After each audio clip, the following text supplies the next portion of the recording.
工具不能玩，作者寶東尼。米拉同爸爸媽媽要去郊遊啦，真係好開心嘅事情啊！佢哋帶咗好多行李，佢哋將啲背囊放喺雪橇上邊，唔知啲背囊入邊都裝住咗啲咩呢？原來爸爸嘅背囊入邊全部都係工具，你睇下，佢哋而家攞啲工具嚟起冰屋啊！米拉嘅爸爸同媽媽喺冰原上邊攞住好大嘅腳喺度鋸開啲大塊嘅冰。米拉好佩服爸爸，佢好開心咁講：爸爸嘅工具好犀利啊！然後米拉嘅爸爸就攞個斧頭劈開啲木頭，媽媽就攞劈開咗嘅木頭去生火煮飯。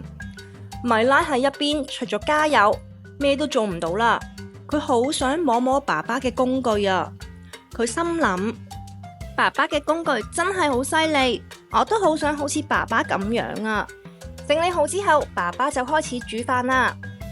佢喺廚房攞咗把大刀，將條1米長嘅大魚切開。而米拉就喺廚房門口睇住爸爸工作。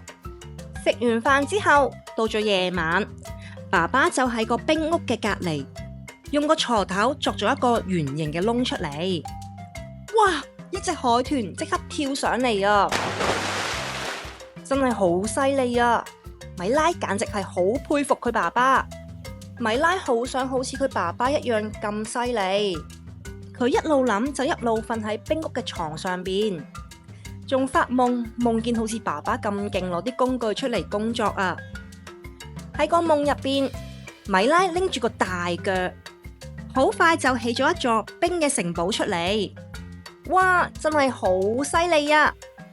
然後米拉攞住個大斧頭，佢斬咗好多木材，整咗條橋出嚟。米拉仲幫自己加油打氣添。跟住佢仲拎住把大刀，將一排排嘅魚仔都切開，變成一塊塊，裝入罐頭入邊。哇，佢真係好開心啊！之後米拉仲拎住大鋤頭，將啲冰鑿開咗一個好大嘅窿，一條好大嘅鯨魚仲游咗上嚟，噴咗一條水柱出嚟啊！米拉太開心啦，佢開心到喺個夢入邊笑醒咗，但佢仲沉醉喺佢個夢入邊，好想好似夢入邊咁犀利。於是佢靜雞雞，偷偷地走到去爸爸嘅工具包嘅前邊，仲拎起咗個大斧頭。哎呀，媽媽，救我命啊！弊啦，個大斧頭太重啦，米拉根本就拎唔穩，仲唔小心將個斧頭跌咗落隻腳上邊啊！米拉隻腳即刻腫咗，仲流緊血。爸爸媽媽都好擔心，媽媽即刻跑去攞急救包，而爸爸就即刻抱翻佢上張床上邊。